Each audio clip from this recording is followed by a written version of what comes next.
All right, guys. We're back for the third method, which, like I said, like as I mentioned earlier, some call it Colombian, call it, some call it slide and divide. I guess we'll uh, we'll stick with slide and divide. But the way this method goes is that with the same trinomial that we used for the last two examples, is that you have to identify the coefficient of the first term, identify the coefficient of the second term, and obviously the last term, all you have is a constant. So, that's it. So your A, coefficient of the first term, that would be 12. Your B, coefficient of the second term, which would be negative 23, and your C, and that would be 5. Okay? So once you identify those three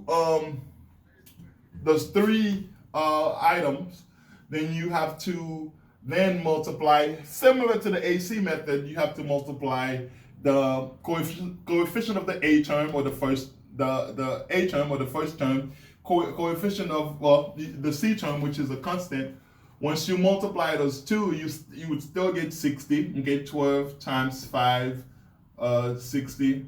So these steps are similar between both AC, or change to grouping, or the slide and divide method. So once you go ahead and do that, yeah, you would follow the same process by let's say you would do 1 and 60, and then that's basically 60 divided by 1. With the same factor tree, and then if you then divide by 2, you would get 30. Okay. Then if you divide by 3,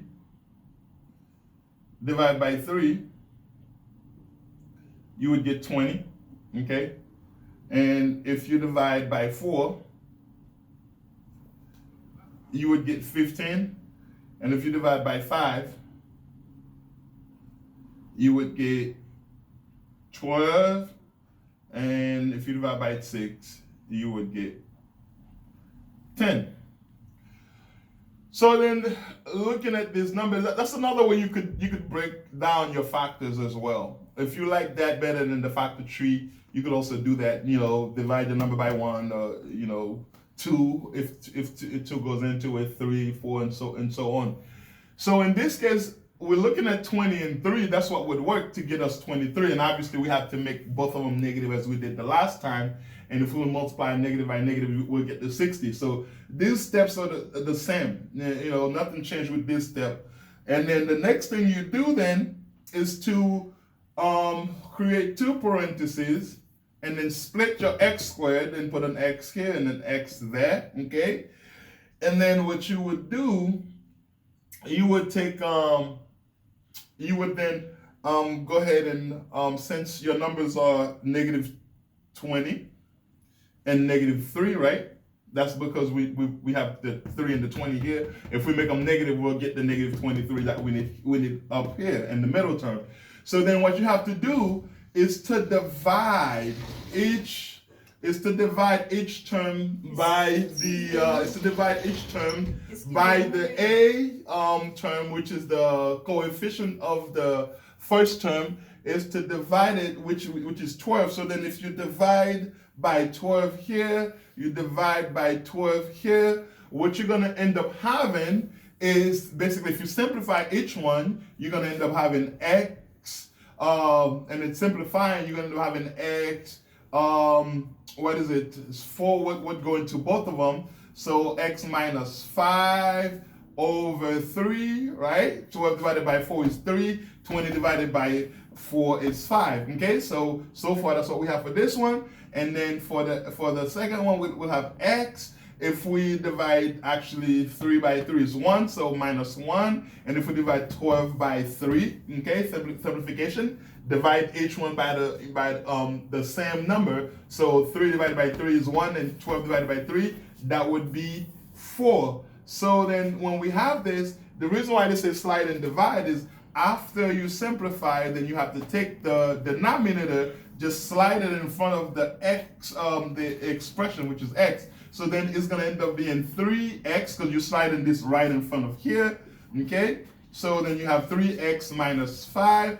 And same for here, you sliding this right in front of here. Then this ends up being 4x minus 1. And then you're done. So that is the Colombian method, or some call it slide and divide, as we mentioned. Most of my students, when I took a vote in class, basically 95% of the class went with that method. So maybe a lot of you guys would like to use it. So all you have to do is to identify your A, B, and C, and multiply the A by the C, you get your 60. After you multiply, then you find the two numbers that would replace the middle term, and that step you also have to do it for the AC method. After you identify, and then you use those two numbers with your expression, or with your x variable, with your variable, and then you just plug those two numbers in there, and then you divide each numbers by your A coefficient of the A term, which is 12. Okay, you divide each number by 12, and then dividing, technically you don't actually have to punch it in your calculator to divide it. You basically have to write it right underneath. So you write it as a fraction, and then as a fraction, if you have to simplify, you do. In this case, we can simplify. That's why we did simplify. After we simplified, and then we did the slide. We did the sliding thing by bringing the denominator in front of the variable, and then, which ends up being 3x minus 5, and then bring the denominator in front of the variable, which ends up being 4x minus 4, and then we're done. Okay? That's it. Thank you.